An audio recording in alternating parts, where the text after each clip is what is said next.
and welcome. Thank you, everybody, so much for jumping into this very, very special stream.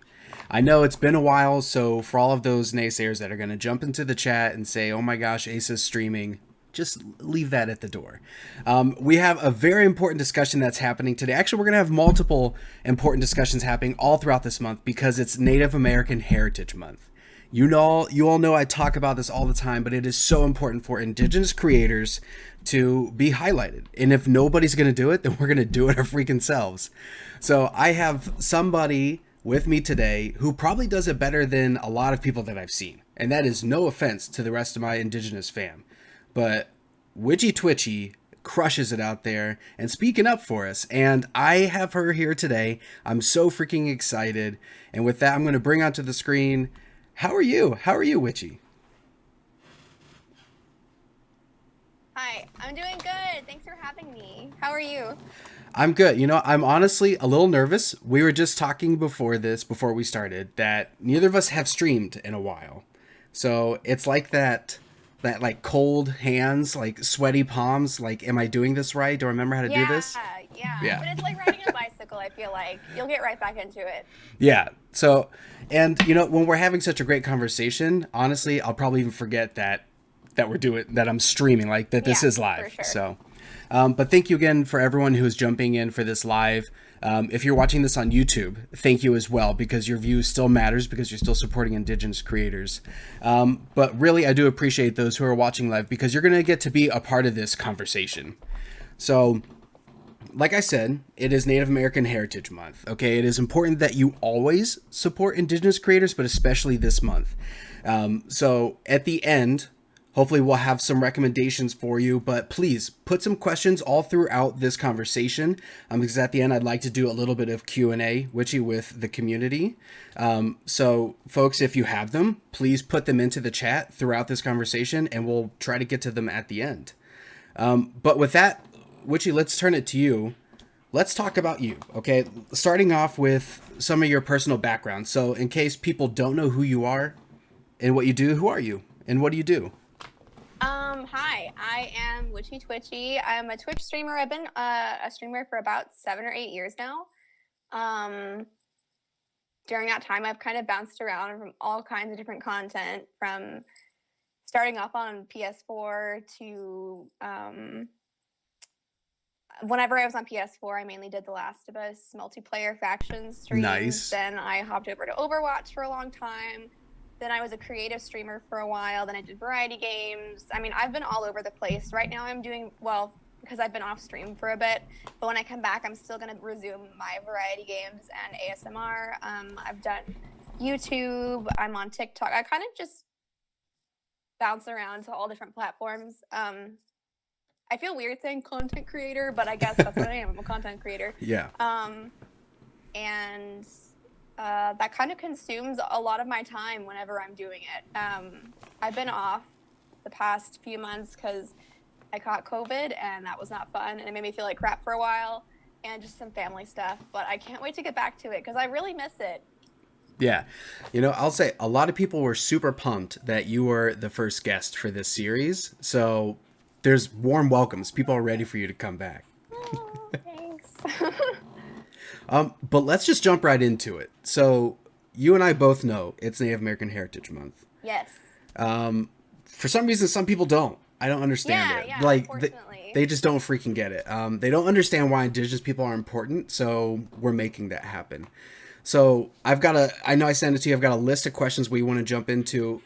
So first and foremost, I know that you're very vocal about it, right? Like you use literally all of your platforms to talk about Indigenous culture and really standing up for us and bringing to light issues that most people don't know about.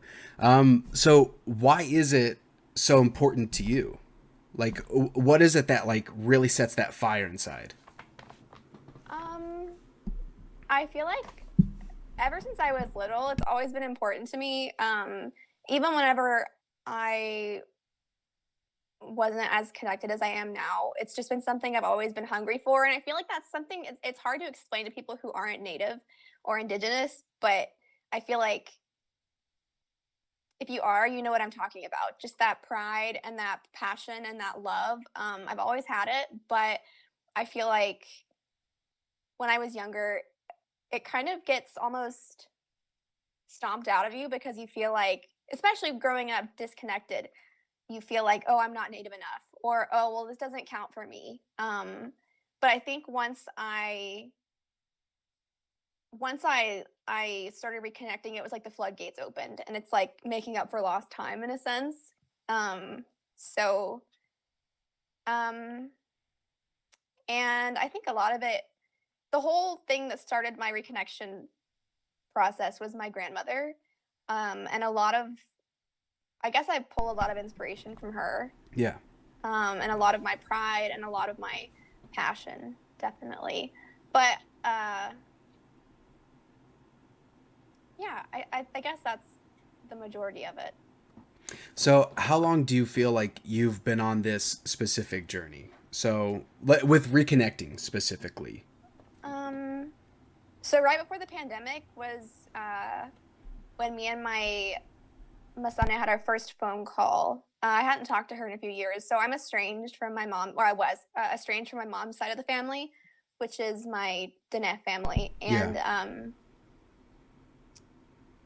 so before our phone call, I hadn't talked to her since I was like 17, 18. Wow. So it was almost a decade. And so we had our first phone call in 2019. And I was actually planning to go visit her. And then, of course, the pandemic hit. So Yeah. that kind of put a stop to things. But that was kind of when it all began. So almost 3 years. Okay. And was it so when did the like now so I'm trying to like not muddle these two different conversations. So you started the process of reconnecting, a few years ago. When was it that like the activist aspect jumped in? Was it almost like immediately when you're reconnecting everything, like the floodgates are opening and you're starting to get connected to this part of your history that you didn't really have previously? Was it like almost immediately like, hey, everybody needs to know about this? Or was there like this time period at the beginning where it really was, very personal and let me have it for me, and now, okay, everybody needs to know? Um, so I always, even before I started this whole process, I was always very vocal about Native issues. Yeah. I remember like live streaming myself making um, no DAPL signs for a protest back whenever it was happening. So Oh, wow. Okay. always been a it's always been something that I did. But I think it just became like the forefront of my life. Um, I guess a really big turning point. Well, I think finding Native TikTok and being so welcomed in that community was a big turning point for me because it gave me a lot of the encouragement that I needed. But also, the Kamloops news breaking Yeah. was a really big turning point because so the Kamloops news, I remember seeing it on Friday that week, and then but like just a couple of days prior, the Wednesday before, um, my grandma opened up to me about being a Indian boarding school survivor for the first time ever. So it was like Wow. bam, bam, in 1 week, and that was really, really hard because I never knew that. I mean,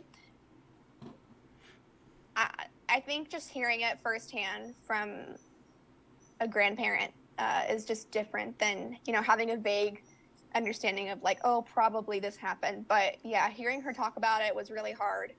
And then Friday, hearing the Kamloops news, I think that was a really big shift for me Yeah. because it was so emotional and hit close to home. And I think that's when a lot of my activism ramped up, I think. Yeah. So, like, jumping back to when your grandmother was telling you about this, as a, like, I don't want to say modern day, but like as a present Indigenous person who didn't have to go through that specifically, like, how does that impact you that like that was in your family?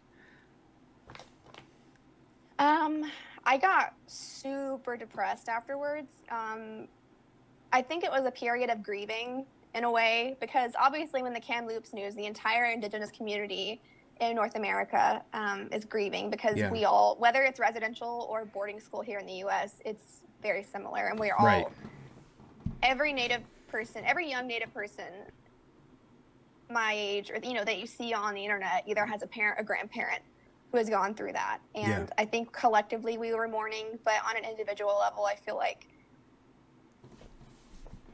you have that collective group grief, and then you have your individual stories that you're having to deal with your grandparents or parents going through that. And for me, I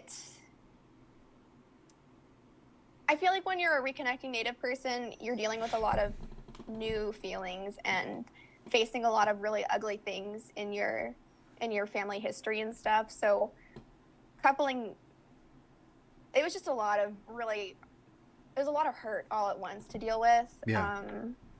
And it also made me realize how we are not separated from those horrific, we're not far separated from all these tragedies, Right. like they want to make us think. Because when you hear about these things from an outside perspective, you think, oh, it was a long time ago. We don't have a right to be that upset. We just need to get over it. But then when you realize how closely it affects you and your family, you're like, what the fuck, man? Right. Right. My grandma actually last year, she took me to the place where one of her two boarding schools used to be. Whoa. Really? Yeah, it was a lot.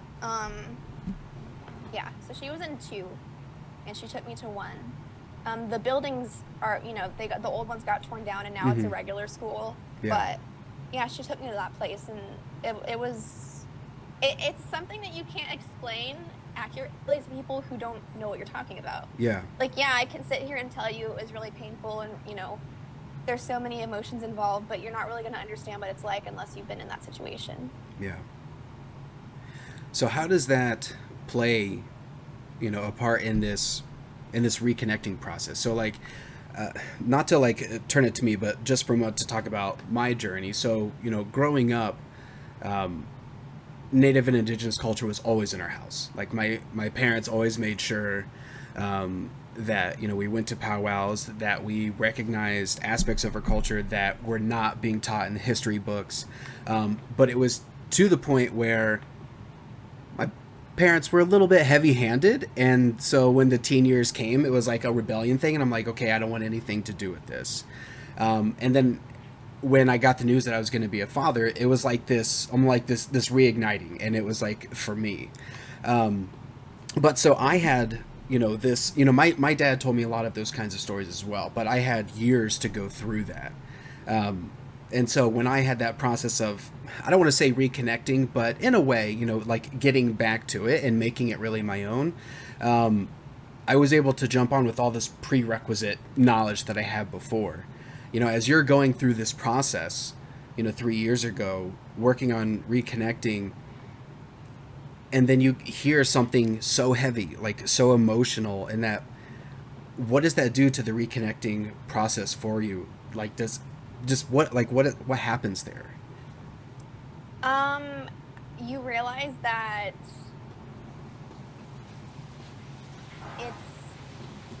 it's not this superficial change. I always say, from the outside looking in, this whole reconnection process maybe looks like it's fun, and it's this, there's powwows and beadwork and jokes and music, and it just looks like this magical spiritual journey, but that's not it at all. It's depressing, it's painful, it's complicated, it's nuanced, and if you're not ready to take on all of the bad with the good, don't do it. Yeah. I feel like I get so many messages from people that are like, hey, I see your journey, and I do you have any advice? And I'm like, it's not just this fun hobby. It changes your whole life. Yeah. And I'm not saying that to be dramatic, but it does. I mean, and also when you were talking about a minute ago, you brought up a good point. Like when you said, quote unquote, reconnecting people.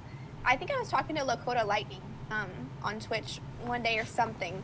And he said, he was in my chat, and we were saying something about how reconnecting means so many different things to so many different people. Yeah. It means, like, for you, like you said, it means, you were raised with Native culture, and then as a teen, you kind of pushed away from it. And then you came back to it. That's what reconnecting means to you. For Yeah. me, you know, I always knew I was Native. And my mom always incorporated it whenever I got to go visit her. And, you know, I got to visit the res whenever I was a teenager. I always knew I was Native. I always Mm-hmm. knew my tribe. I always knew my grandma. But for me, it was building those relationships with my family that I didn't have. Yeah. For other people, maybe they were adopted out and had no clue about where they come from, and their reconnection journey is totally different. So it's always, it can mean so many different things when you hear the word reconnecting. Yeah. So I feel like it's always important to explain what it means to you Right. when you're talking about it. Right. So that you had mentioned, so people have been reaching out and, you know, kind of asking for advice. And I love that you talked about, like, if you're not ready for it, don't do it. Because while we do have a very rich culture, it's exhausting and it is incredibly heavy all the time. You know, just this past, like, couple weekends ago, it was Halloween.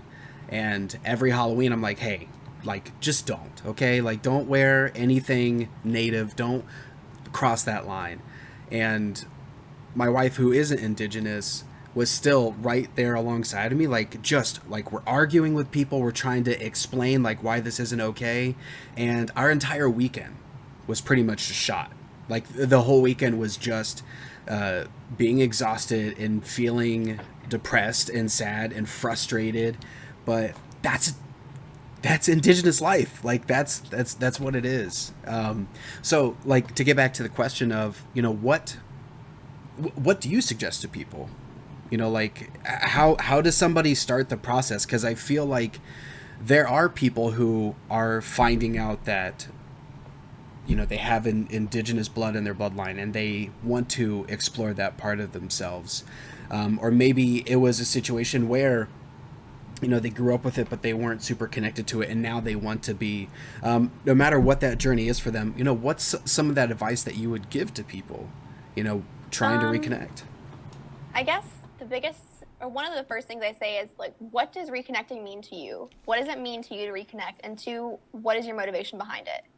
Like, really sit and reflect on why. Is it because you saw somebody do it online and it just seems cool and fun? Like, because Is that a that's, thing? I think, like, you know how people, they'll see Native people making jokes, and yeah, we have an amazing community, and, you know, we have such a rich culture. I mean, tons of different, hundreds, thousands of rich cultures Yeah.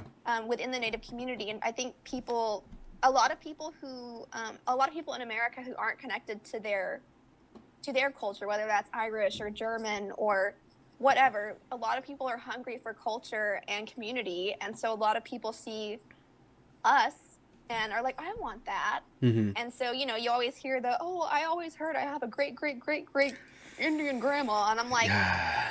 what is your motivation for wanting to learn more about this? Yeah. Like, really sit with that and figure out why does this appeal to you? What does it mean to you? And if you can really get past those questions and you realize that this is something that you want to do, I guess, I mean, I've never had to deal with the whole like figuring out what tribe I come from when it comes to being Dene. With my indigenous Mexican heritage, I don't know much about that, which is why I don't claim it, because I don't want to talk about something that I have no idea about. Right. So if people are wanting to reconnect and they don't know where they come from, obviously you have to start digging through your family records and figure out what tribe you're from. Yeah. And once you get that all straightened out, the biggest part is becoming involved in your community. Because, I mean, for indigenous people, our community is our identity. So Right. getting involved with your people, figuring out ways to give back, learn, listen 20,000 times more than you talk, because there's so much to absorb. Yeah. Yeah. When it comes to absorbing things, what has been, like, maybe, like, the coolest thing to learn? Gosh, I don't know. There's been, I mean, I got to sit on the couch next to my grandma, and she showed me how to use a bead loom. That was really fun. Going into ceremony and Granted, I'm not fluent in the Navajo language yet, so I don't know what's going on half the time, but just being there and learning and stepping into the traditions that have somehow survived despite all odds and being able to learn and start to carry that on. Learning how to, slowly learning how to powwow dance. My Che was a dancer, and before he passed, when I got to visit him one of the first times, he showed me his regalia, which was really, really special. Oh, that's so cool. Yeah, he brought out his feathers for me to see, showed me his regalia and everything. So learning how to dance is really important for me now, to try and carry that on in our family for him. What else? I'm trying to think of like particular instances. Yeah. I don't know, just learning our stories. Like I said, there's so many. I feel like we make a mistake sometimes with saying native culture, because our tribes all have such vastly different stories and histories, and so like learning my particular Diné culture has been, I mean, it's like around every corner there's something new and fun to learn. Yeah. But also, you know, with Navajos, people always make a joke that we're mean, because like we're very we have a lot of traditions, and I don't want to say superstitions, but for example, with our rings, you don't wear a ring on your pointer or your thumb, so you know you get yelled at for that, or don't stand close to the door when it's raining, and all kinds of stuff that you have to learn. And I don't know, it's just a lot to it. You have to be a sponge. Yeah. And also don't let your ego get in the way, because you don't know anything when you're coming into learning your native culture, and you have to remember that. So you mentioned language. Is that something that you're going to pursue? Oh, yeah. I've been working on that. It's hard. Yeah. I'm living in Tennessee, so I don't really have a fluent speaker here to help me check my pronunciation, but I'm doing my best. Yeah. I just found out that as a belonging to the Comanche Nation, that I can take classes through the University of Oklahoma to learn. Hell yeah. And I was like, whoa. And I'm like texting my sisters. I'm like, did you know that we can do this? Like, this is a thing. That's awesome. That's so good to hear. I mean, we were always after our dad, like, hey, can you teach us something? And we would get like little bits and pieces. But I'm like, dude, I'm almost 35. I know 3 words. I need to know some more. So yeah. I'm really nervous because it is an undertaking and it is a lot of work, but that's one part of the culture that I really want to learn, so I can like pass that on, so that I can carry on. Yeah, I mean, it's one of the most important aspects of the entire reconnection process, in my opinion, our language learning and passing it on. I don't know, like I've always been even since I can't talk. Ever since I was little, I've been a very fight the power, rebellious kind of person, and so Yeah. I feel like that fuels a lot of why I want to learn my language.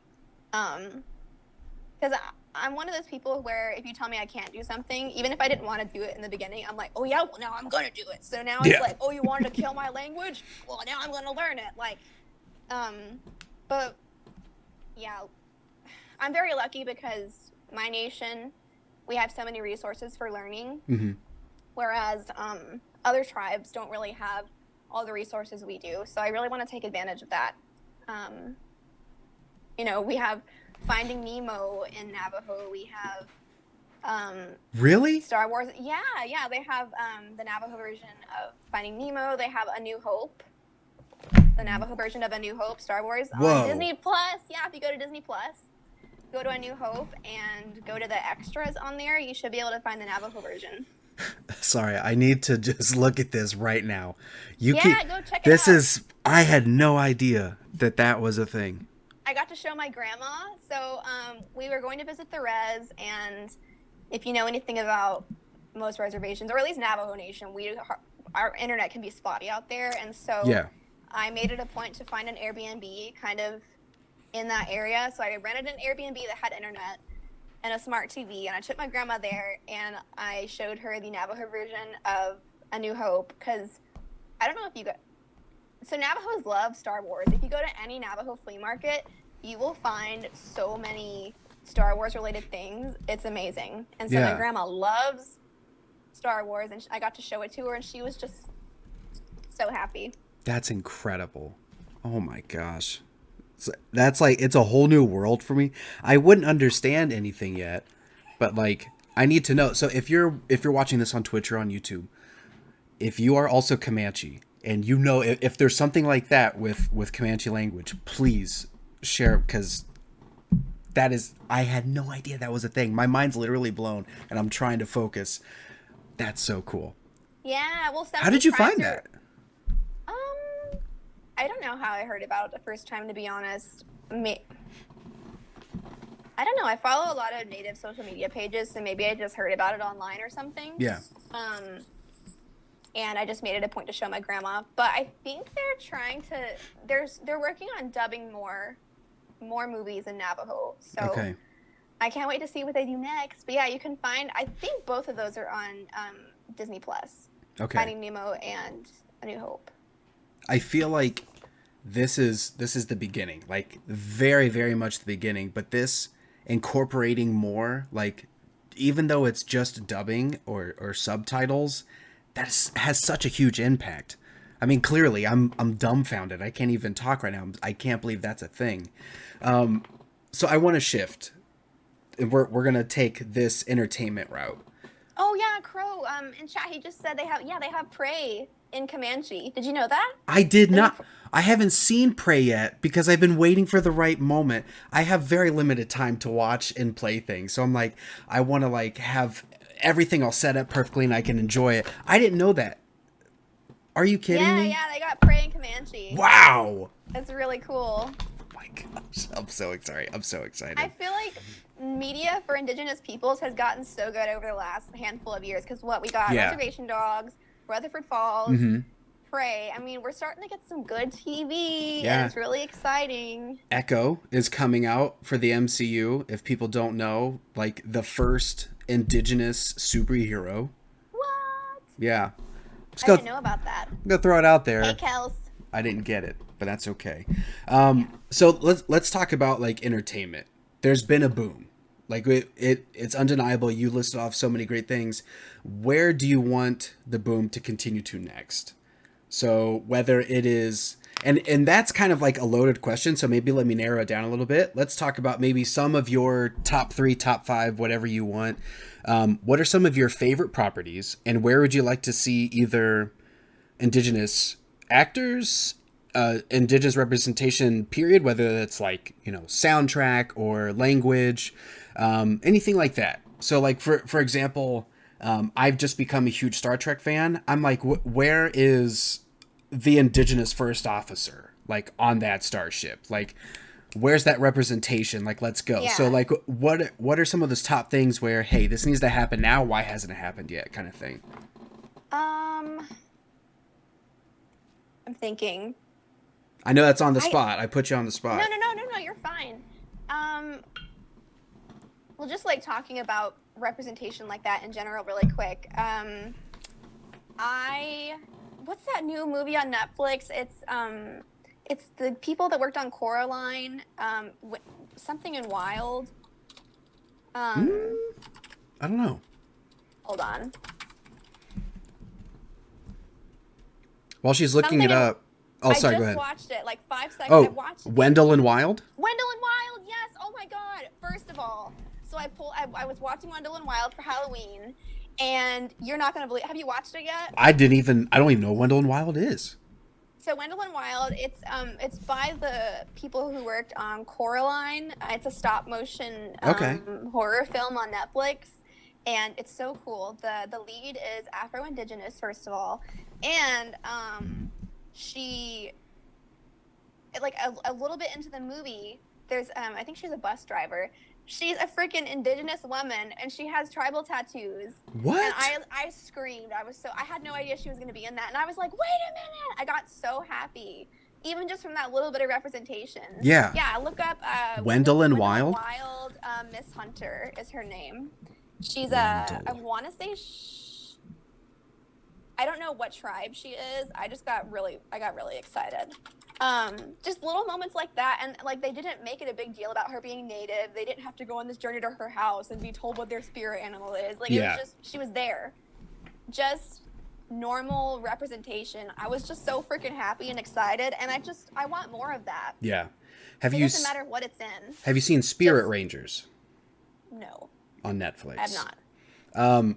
I haven't watched enough to like pay attention to see if it's problematic or not, but the fact that there's a kid show that's kind of like Native Power Rangers, That's so cute. I'm like pulling my kids around. I'm like, hey, pay attention. Look at this. I didn't have this, okay? Watch this right now. I know. We had like Spirit, which I love Spirit, don't get me wrong. I had like, you go to Walmart and they have the comforter set. I had the Spirit comforter set whenever I was younger. We had Pocahontas, which like as an adult, you're like, get out of my face. But as a kid, you're like, oh my God, it's a Native person. I'm so excited. It's all I have. And then, yeah, this is all I have. This is the one thing that I have. But now, there's so many different things that we have that, like I said, reservation dogs, Rutherford Falls. I mean, there's so many things that have us in it.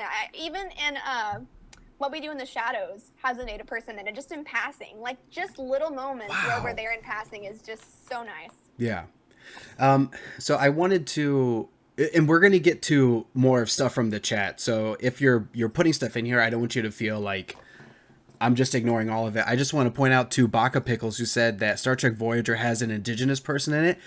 I'm watching Star Trek chronologically, so I haven't gotten to Voyager yet, but you just got me even more excited for Voyager, so thank you. Okay, so then we've talked about kind of like what's there. Let's get back to like, where do you want us to, and that's kind of like overall. So we'll start with entertainment, but where do you want us to go next? Indigenous culture, Indigenous representation. I think that it's important to, I feel like we get so excited about representation that sometimes we let ourselves be painted as a monolith where we need to be showing that we're so different. And so I think that moving forward in representation, just stressing the different cultures that we have within the Native American community. Because, I mean, like, just having Native representation in general is so amazing, and I get so excited, even if it isn't my tribe. But one of the biggest issues I think we face as a community is people always paint us as, one people, when in reality there's over 500 federally recognized tribes in the U.S. alone. That's not including Canada, Mexico, even going down into South America. So I want us to be painted as a diverse people instead of this just Native. Yeah. It's not like a one-size-fits-all kind of thing. Right, yeah, and I think we get shoved into that so much. All the time. And as far as, like, are you asking what kind of media do I want to see us in? Yeah, whether it's like, so you had mentioned, and yes, I apologize, there is a crying puppy is put in the chat. my dog Juno she's done. She wants to leave the room. But yeah, so you had mentioned earlier that, like, for example, you played a lot of Overwatch. So like, if it was like, hey, I would like a very clearly like stand out Indigenous character in Overwatch or something like that. Oh man, like, I would lose it. I'd be so happy. I mean, whether it's in video games. Oh, you know what? I've been really, really wanting for some reason lately. So, does anybody read those like kind of cozy mystery type books, like the cutesy little mystery books that are series, like ones that take place in a bookstore? There's like a bajillion different types of. Let me look. Hold on. Like, for example, it's kind of like Nancy Drew in a way. Oh, okay. Like Cat in the Stacks mystery series, Agatha Raisin. Like these, there's these mystery series. Like, for example, it's the owner, somebody that owns a tea shop, and then there's like 6 or 7 books in a series where they have to solve different mysteries, or like a bookstore or a bakery. there's so many different types of series in that specific genre, but I feel like it's mainly, there's not very many people of color in it, Mm-hmm. but I have found where there's a couple. There's the Noodle Shop Mystery series by Vivian, I think it's Chen. So they're starting to have more people of color writing books in this subgenre of mystery. And man, I want a native style Nancy Drew series so bad. You know how fun that would be? That'd be like so imagine cool. it being just a native person, say they're helping their grandma run like a bead workshop or something. Or, you know, they run a bakery, or, and you know, they've got to solve all these cute little mysteries around near their res or something. I don't know. I just have this dream of a really cute series like that, and I really want that. But yeah, whether it's that or characters in games, have you played Never Alone? I have not played Never Alone. I Oh my own God, it, but you I gotta play haven't Never got it. Alone. I haven't gotten to it yet. Never Alone is so good. I want more games like that. Oh God, like it's so good. Sorry, like one of my favorite games of all time. It has video interviews with elders. Really? That you can unlock. Yes. Oh my God. Yeah. So they're called cultural insights. When you are no, but as you play, you can find these little secrets in the game, and when you do that, it unlocks these cultural insight videos where the videos, interviews with elders and other members of the community talk about how different parts of the game were inspired by cultural stories. Oh. And oh my God, it's so, I want more games for more tribes like that. I'm gonna soapbox real quick, okay? Real quick. I was so I had helped with the game. I was one of their, I don't know why I can't think of the word now, but they needed somebody to look over the game and like make sure like, hey, are we doing it right? Why the word's escaping me, I have no idea. So the game's Weird West. It's out now, so NDA, all that stuff is over. So I went through Weird West because there's a lot of native stuff in it, but it very much is like the one size fits all. This is every single native person experiences this, all of these different things. And that's so cool. I had no idea that game, you know, had those interviews with the elders. That was one of the things I suggested. I'm like, hey, first of all, enough of the platitudes and generalizations. Yes, consultant. Thank you so much. I was a consultant, not a game.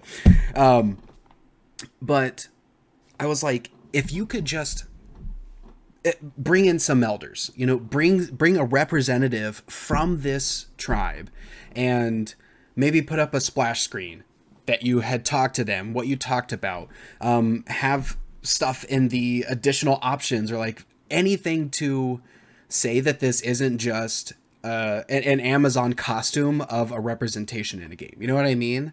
And from what it looks like, they didn't do it, which sucks, but that just shows me a game that has done it right, which is, it blows my mind. If you're going to do anything like that, a project, especially when it comes to working cultural stories into it, you've got to have your elders involved. Because you have to. You can't do anything correctly without involving your elders and figuring out what's okay to include, what's not okay to include. Like for me, I would love to have a game like Never Alone for the, you know, Navajo stories. But then it's like for some stories we're not really supposed to tell outside ceremony, or you can only tell certain stories at certain times of the year. So like you've got to involve your elders to figure out if you're doing something wrong or what's okay to have and what's okay to not have. And if you're just, especially if you're not native and you're making these games, what are you doing, first of all, if you're not including elders or any members of the community? But our elders they're our story keepers. And it's important to honor them in those projects if you're going to do them. Yeah, and if you're going to zero in on one specific tribe, do it right. Like, I don't want to read that this is the tribe that you've selected and then the dialect that you're using is incorrect. Yeah, for sure. Like, that kind of stuff is so incredibly offensive, and it happens all the time. It happens and not even just with Indigenous people. I feel like any non-white culture. Oh, yeah. That stuff happens all the time. So now taking it off of the entertainment aspect, because I could do that all day long. What is twofold in your reconnection, talking about that specifically. So what's next for you? Like what's on the horizon? What either a specific aspect of your culture that you really want to learn more about or know about? Like, what's next on that docket for you? Well, I'm learning how to do beadwork right now. I'm getting better slowly but surely. And I want to go visit my grandma again soon. Uh, just because I want to be able to learn more stories and Mm-hmm. because of course like learning about your culture in general is important, but also learning your family stories more Yeah. about, you know, your great grandma or your grandma's aunt, or just hearing stories is so important. I We can't let those be lost. Yeah. Like on an individual level, we need to make it a point to learn our elders' stories, and if we can, record them, write them down, Mm-hmm. take notes. So I really want to work on that. Um, I feel like I have so many ideas, which having ADHD is good in a way because you are constantly thinking of new things you want to do, but Mm-hmm. it's also a curse because you can't hone in on one thing. Yeah. So it's like on one hand, I want to learn beadwork, I want to learn my language, I want to start a nonprofit for Native gamers, I want to start a nonprofit to help, with oh my god, I met this really cool girl whenever I was visiting the res recently. She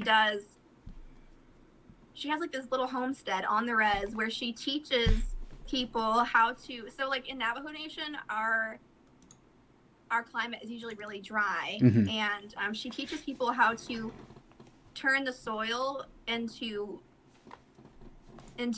rich soil that you can actually grow things in. Yeah. And she also teaches composting and stuff, and I want to like help her make videos and help her raise money. And I don't know, there's so many ideas. I really need to sit down and hone what I want to do. Yeah. And I will also say there are other of us. That doesn't sound right. But there's more of us that also want to do the same thing. And like let's band together. Like Yeah, let's do that you're together. right, there's so many of us that want the same thing for sure. So then what's next for making people uncomfortable with their lack of indigenous knowledge? I feel it. Well, I kind of took a break from that. I like I feel like I go balls to the wall with that so much. I just needed to take a break over the summer and Mm-hmm. just let my brain heal because Yeah. You got to take care of yourself. yeah, well, like on top of catching COVID and recovering from that, and then dealing with family stuff, it was like I don't feel like I was tough enough to be able to deal with the pushback for Mm-hmm. a little bit, but now I'm starting to get back to my usual self, and it's like, all right, let's make some people mad. Just kidding, but I guess. Well, right now I'm kind of just bracing for the ICWA hearing, Mm. because that it's like obviously I don't want ICWA to be overturned, Right. but I don't have,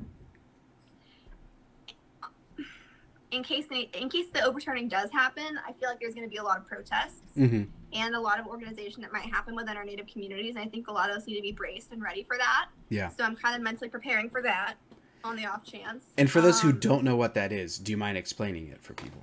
Oh, so the ICWA is the Indian Child Welfare Act, and it was put into place in what, 78? Yeah, long time ago. Yeah, it was put into federal law in 1970. So prior to the Indian Child Welfare Act,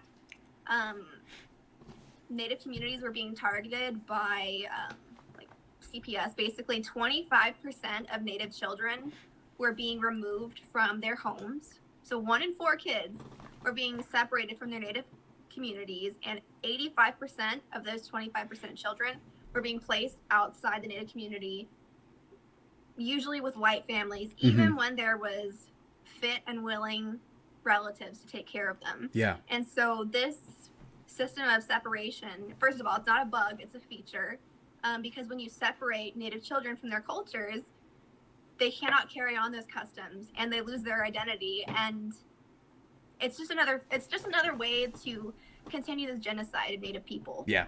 And it was basically a continuation of the Indian boarding schools. Mm-hmm. It's a way to it's a way to erase Native culture. And so in 1978, the Indian Child Welfare Act was put into place to put a stop to it. Of course, it didn't stop every situation, but it made it a lot more difficult to do. Mm-hmm. And it kept a lot of Native children with their families, as long as they were registered. Right. And now the Supreme Court's wanting to, they're hearing, in 2 days? The hearing is in 2 days to potentially overturn that. And that is a big deal. And it's very scary. It's terrifying. And so lots of us have been trying to raise awareness about that. And yeah, 2 days we will learn whether or not we're going to lose that. Yeah. So kind of been worried about that, bracing to hear the verdict and stuff. And if it is overturned, I'm anticipating a lot of protests in the Native community. Yeah. And trying to figure out, I guess, how far away is the closest protest to go to. Definitely talk about it on my social media platforms. But I feel like that's kind of the biggest situation for us as a collective Native community right now. Yeah. So then, with everything that's going on, allies, like, how can somebody be an effective ally? I get this message quite a lot in my DMs of saying, like, hey, so what do I need to do? Like, what should I do, not do? How can I help? How can I help push Indigenous culture and be an ally? Like, what are your suggestions if you were to get that question? Or, you know, if somebody's watching today and they're like, I had no idea about ICWA. I had no idea about this or that. Now I'm on fire and I'm ready to go. How can I play a part in this? And they're not Indigenous.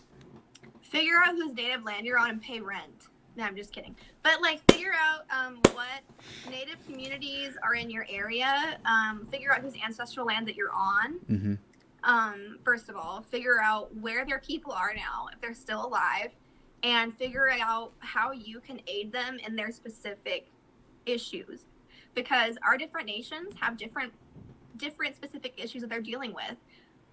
Like, a big thing for my tribe is our water crisis, and that's a common fight that lots of us have across Turtle Island. But the Navajo water crisis, actually, we have a Supreme Court hearing coming up soon too about our Colorado River water rights and stuff like that. So figure out whose land you're on, where they are now, if they're still alive, figure out their specific causes and issues they need help with, and spread awareness about it. Offer financial help if you can.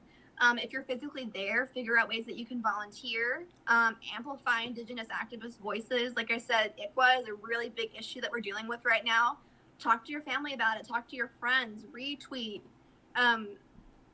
For Indigenous or Native American Heritage Month, if you're a content creator, feature Native streamers on your channel. Figure out ways to collab, and don't just do it in November. Do it all year round. That last part. Not just in November. Seriously, do this stuff all year round. That's incredible. So I want to move to questions from the chat. The chat has been going wild. Thank you, everybody, so much. Again, I can't say thank you enough. But if you have those questions, now is the time. If you can, put questions in the chat that you have for Witchy, not for me, but questions that you have for Witchy. Please put those in there. Is there anything, while we're waiting for these questions to come in, is there anything that you specifically want these viewers and listeners to know right now?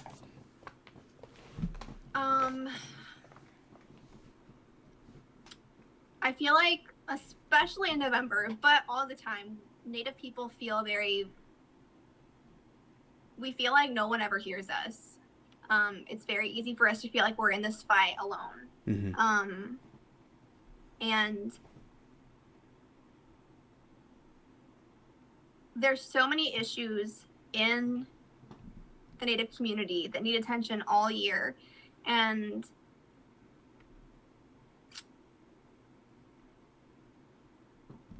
I feel like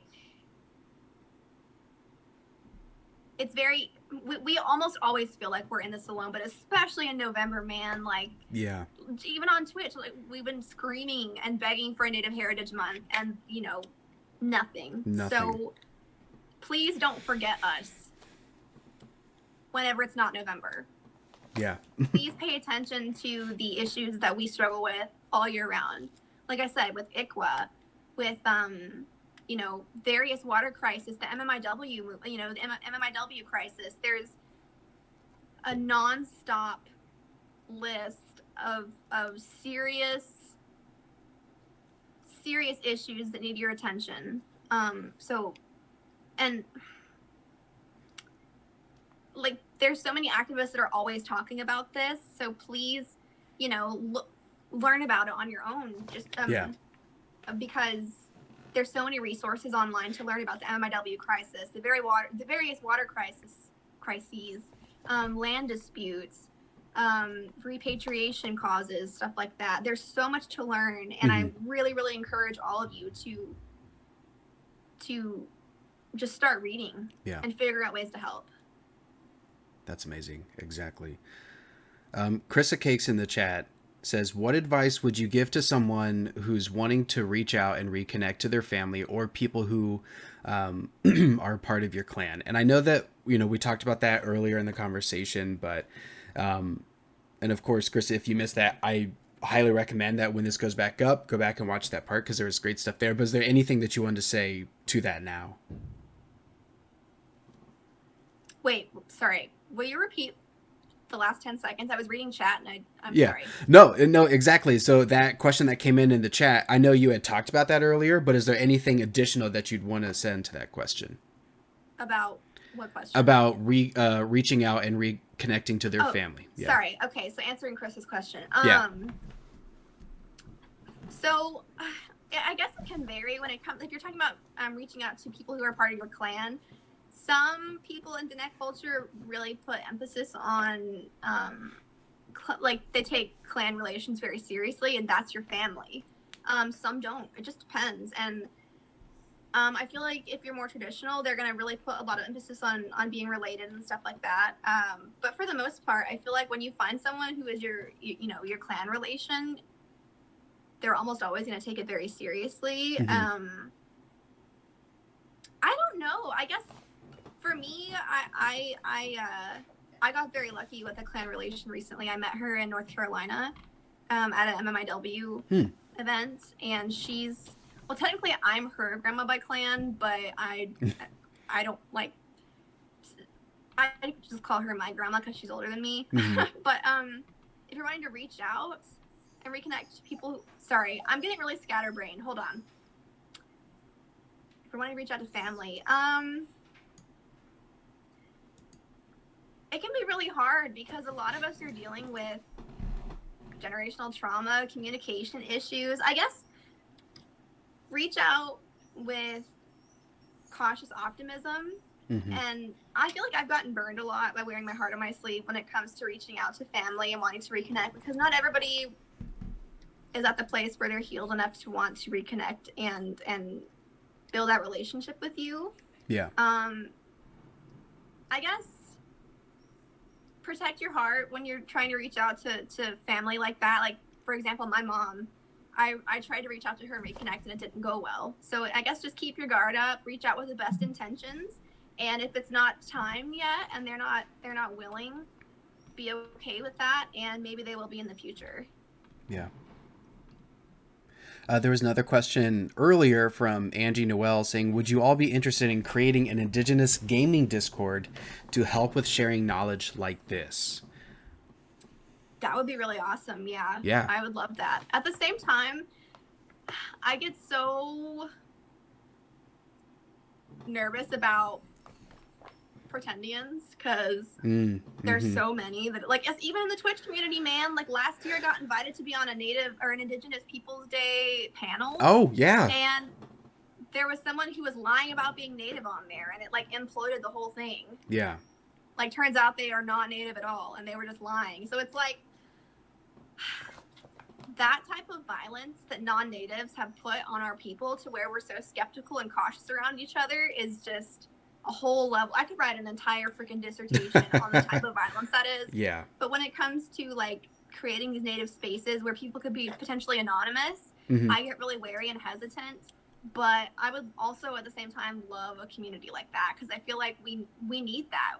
we need community so much, especially within the last couple of years where we have all been in quarantine and, you know, powwows have been canceled and gatherings have been canceled and stuff like that. We're slowly coming out of that, I guess, but Mm-hmm. you know, not all of us live near our communities. I live in Tennessee, which is across the country from Navajo Nation. I'm so lonely a lot of the time when it comes to Native community. Spaces like that are so important. Yeah. Yeah. So I would love that. So thank you for the suggestion, Angie. That's something we'll keep on the burner and we'll talk amongst ourselves. Tron says, don't have any questions. Just wanted to say I missed you, Sarah, during spooky season. Thank you. I missed you guys too. And I think Kelsey Lulu wanted your autograph. So I can put it in my package that I'm sending to you. There's the autograph. Kelsey's one of my guinea pigs. I some of my first earrings that I've made, I'm sending to her, which I guess I kind of spoiled the surprise, but you don't know what they look like yet, so there you go. Angie, if you want to discuss it, feel free to reach out. Okay, I have lots of Indigenous college resources and want to help more Natives in college too. Thank you. As we're coming towards the end, of course, where can people follow you? On Twitch, you can find me at WitchyTwitchy. On TikTok, I'm WitchyTwitchy TV, as well as on Twitter, for as long as Twitter lasts, I guess. On Instagram, I'm WitchyTwitchy. And I think that's all my platforms right now. And then if there is, like, it doesn't have to be one, but if there is any specific org or cause or anything right now that you can be like, hey, go support this today. As soon as this stream is done, open it up in your next like browser page. What is it? Well, I guess right now, learning about the Indian Child Welfare Act, because that's in 2 days. The hearing is in 2 days. It is imperative to learn it. I just hit my keyboard. To learn about what it is specifically, figuring out ways to support, whether it's writing your local representatives to protect ICWA. That's kind of in the forefront right now as far as causes, but also the MMIW crisis is always a massive issue that people need to learn about. It's huge, and most people don't even realize it's going on. Right. So please learn about the Indian Child Welfare Act that is in danger. The hearing is in 2 days. Learn about it. Learn about how you can help protect it. Potentially write to your local representatives. And learn about the missing and murdered Indigenous women crisis. It is constantly ongoing. A lot of people don't know about it, and it is a continuation of our genocide. So please learn about those two specific issues right now.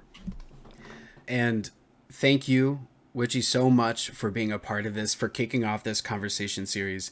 It seriously, I know I've said it a million times, it means so much that you were able to be a part of this. And thank you everybody again for watching. We've got 3 more, so there's going to be 4 of these each weekend this month. We're going to have a sit-down conversation with an Indigenous individual and talk about something very special. So if you're watching this on YouTube, don't forget these are live. They'll be live on the weekend, and then they'll go up on YouTube that following Monday. But thank you again so much, everybody. I hope you have a fantastic Native American Heritage Month. Go learn something, and don't forget you're on Native land. Thank you so much, and take care. Bye, everybody.